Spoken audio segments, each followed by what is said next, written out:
네, 여러분 안녕하십니까?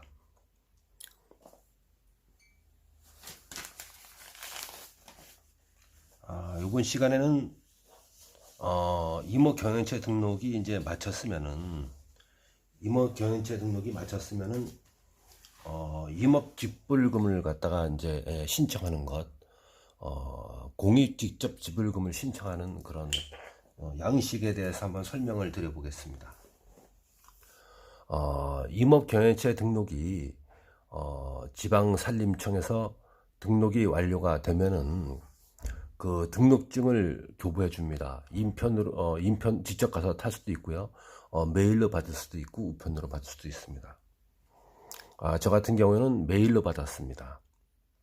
저도 이제 강원도 지역에다가 임업경영체 등록을 하였습니다. 공익직접지불금 지급 대상자 등록 신청서 양식이 이렇습니다. 지금 타이틀에 보이는 것처럼 공익직접지불금 지급 대상자 등록 신청서, 임업인용이 있고 농업인용이 있는데 본 양식은 이제 임업인용으로 작성하는 것입니다. 이제 핸드폰으로 제 화면을 영상을 보시는 분들은 글씨가 작을 수 있는데요. 이제 PC에 컴퓨터에 들어가서 뭐 네이버나 이런 데 들어가서 이제 산림기술사 공부 모임 이제 하게 되면 본 영상이 나올 수 있으니까 그 영상을 PC 화면으로 보시게 되면 더 큰 활자 글씨를 볼 수 있습니다.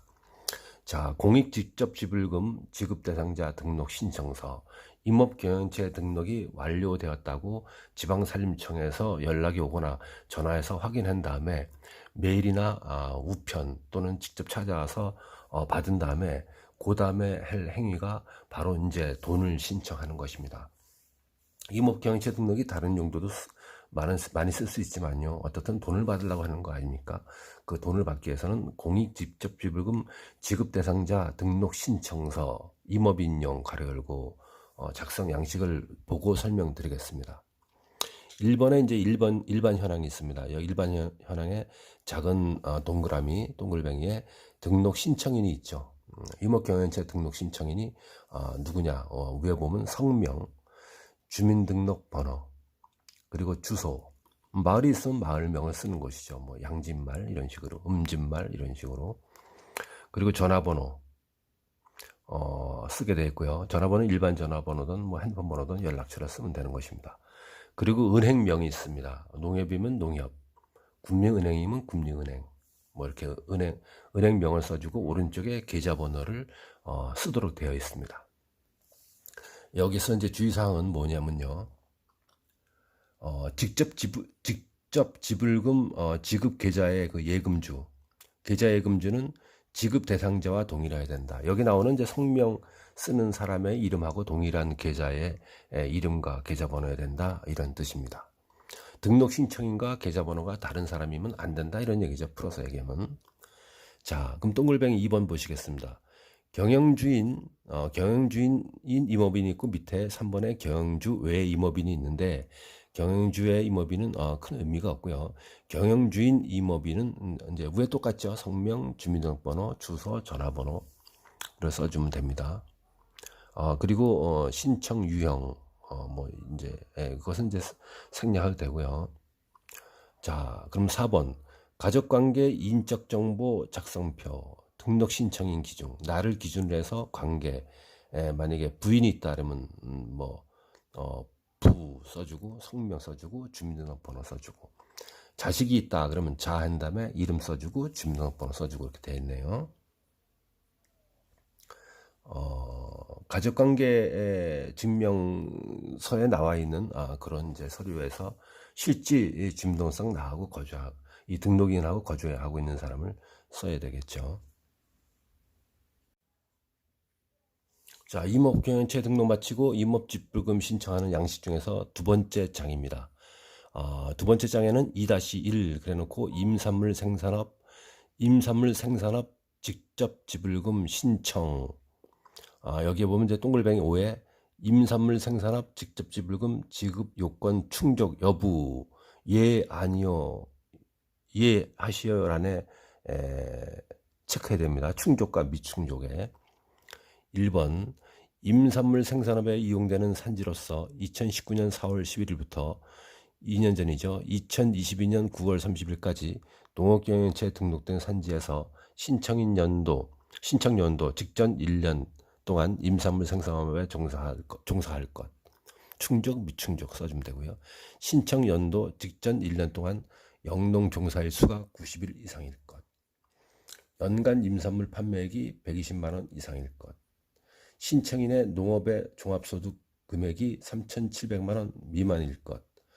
임산물 생산업에 이용하는 지급 대상 산지의 면적이 1,000제곱미터 이상일 것. 신청 연도 직전 연도에 농촌 공익기능증진 직접지불제도 운영에 관한 법률에 따른 소규모 농가 직접지불금을 지급받은 자 또는 그 구성원에 하지 않을 것. 타인의 지급 대상 산지의 일부를 양수, 임차 또는 사용차 하거나 분할 또는 공유 지분으로 취득하지 않을 것. 신청인의 주소와 같을 시 경작을 할 것. 군에 소재하는 3,000제곱미터 이상의 산지를 경영할 것. 9번 임산물 판매액이 연간 1,600만 원 이상일 것. 10번 임산물 생산업을 위한 농자재 및 종자, 육묘 등 구입, 인건비 등 경영 투입역 연간 비용이 연간 800만 원 이상일 것. 이것이 이제 두 번째 양식입니다. 자, 세 번째 장입니다. 2-1 임산물 생산업 직접 지불금 신청 양식입니다. 거기에 이제 체크해야 되겠죠. 번호, 소재지, 산지 소재지. 만약에 이제 강원도 원주시 귀래면 귀래리, 311번지, 산지 소유자 홍길동, 지목, 공부상 지목은 임야, 실제도 임야. 공부상 산지 면적이 몇 평방미터인데 스스로 경작하는 것이 몇 평방미터이다. 빌려서 할 때는 몇 평미터이다. 임차 기간도 써줘야 될 것이고요. 그리고 실제 경작, 그리고 미용, 휴경, 폐경, 시설 종류, 시설 면적, 품목, 그리고 노지이냐 시설이냐 이런 것들을 다 기입을 하게 되어 있습니다. 네 번째 장입니다. 네 번째 장에는 이제 임산물 재배업이 아니고 육림업 직접지불금 신청 양식에서 육림업 직접지불금 지급 요건에 해당하는지를 이제 써주게 되어 있네요. 산림경영계획 인가를 받고 육림업에 이용되는 산지로서 2019년 4월 1일부터 2022년 9월 30일까지 농업경영체에 등록된 산지에서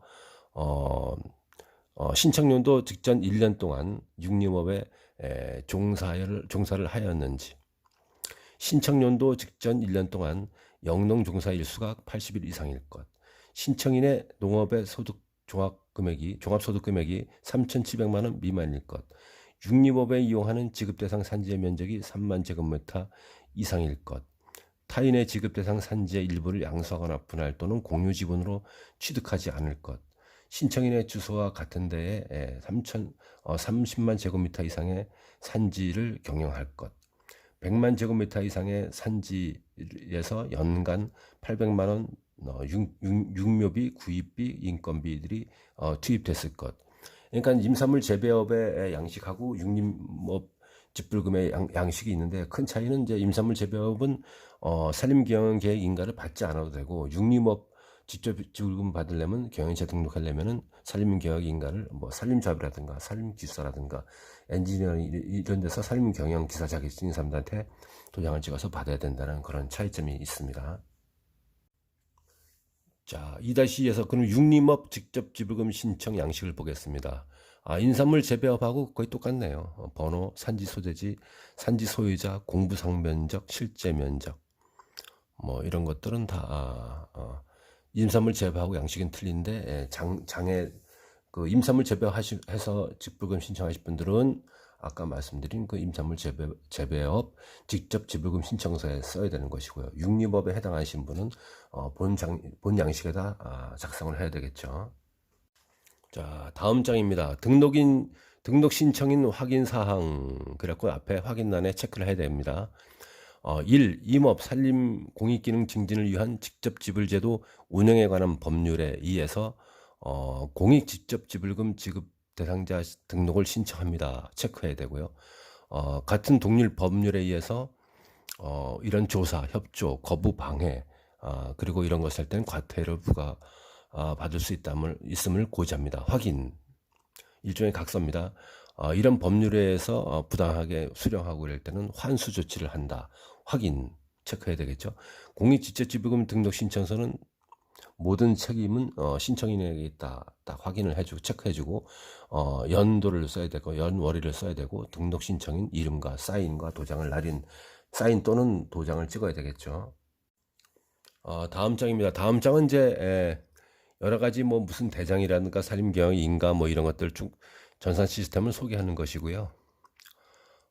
담당 공무원의 확인에 동의하지 않거나 전자정부법에 따라서 이런 등록 신청서 등을 제출해야 되는데 이 경우 해당 서류를 제출하지 않으면 공익직접지불금의 지급이 제한될 수 있다. 여기에 이제 연도를 쓰고 날짜를 써야 되고요.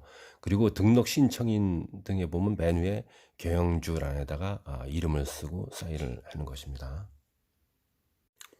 이제 그 다음에 개인정보 이용 및 제3자 제공 활용 동의서 뭐 동의 다 해야 되고요. 맨 끝에 보면은 위에 개인정보의 이용 및 제3자 제공 활용에 관한 동의는 거부할 수 있습니다. 다만 동의하지 않을 경우 공익직접지불금의 지급, 농업 경영체 육성 및 지원에 관한 법률, 제4조에 따른 융자 보조금의 지원이 제한될 수 있습니다. 그리고 연도를 써야 되고 경영주 이름을 써야 되고 사인하게 되어 있습니다. 자, 이제 설명을 잘 보셨습니까? 임업 경영체 등록이 저번 주 금요일까지는 2022년 9월 30일까지 만료가 되고 더 이상은 없습니다. 임업 경영체 등록을 했는데 직접 지급을 지금부터 등록해봤자 받지 못합니다. 임업 경영체 등록은 그 후로도 등록을 할 수 있는데 직접 지불금은 받지 못한다는 그런 차이점이 있으니까 혼돈하지 마십시오. 직접 지불금을 받으려면 2022년 9월 30일 저번 주 금요일까지 등록을 해야지 직접 지불금을 받고 임업 경영체 등록은 계속해서 할 수가 있는 것입니다. 혼돈하지 마십시오. 자, 공익 직접 지불금 지급 대상자 등록 신청서 양식을 제가 설명을 해드렸습니다. 이제 본 양식을 보게 되면 우리가 이제 알 수 있는 사항이 뭐냐면 임업 경영체 등록을 내산 또는 임차한 산지에다가 어떻게 경영을 하고 있다는 것을 지방산림청의 경영체 등록을 원하면은 담당 공무원이 이제 현지 확인 또 서류 확인을 해서 이건 완벽하다 싶을 때는 이제 등록증을 갖다가 등록을 신청한 사람한테 찾아오면 주거나 아니면 우편으로 주거나 아니면 메일로 원하면 송부해 드립니다. 그럼 그 등록 신청서를 가지고 이 공익직접지불금을 대상자 등록 신청서 양식을 작성하는 것이 있는데요. 이 공익직접지불금 지급 대상자 등록을 신청하게 되면은 별도로 해당 면사무소 행정복지센터죠. 만약에 원주다 그러면 해당 산지가 원주에 따르면 원주시 규례면 규례리 3몇 번이다 그러면 규례 면사무소 가서 이 직접지불금 담당 공무원한테 가서 양식을 제출해서 이 직접지불금을 신청을 해야 됩니다. 다음 편에는 공익직접지불금 지급 대상을 요청할 때 금액을 요청할 때 첨부하는 서류를 면사무소, 동사무소, 주민센터에서 가지고 가서 신청하는 그런 서류에 대해서 설명을 드려보겠습니다. 감사합니다.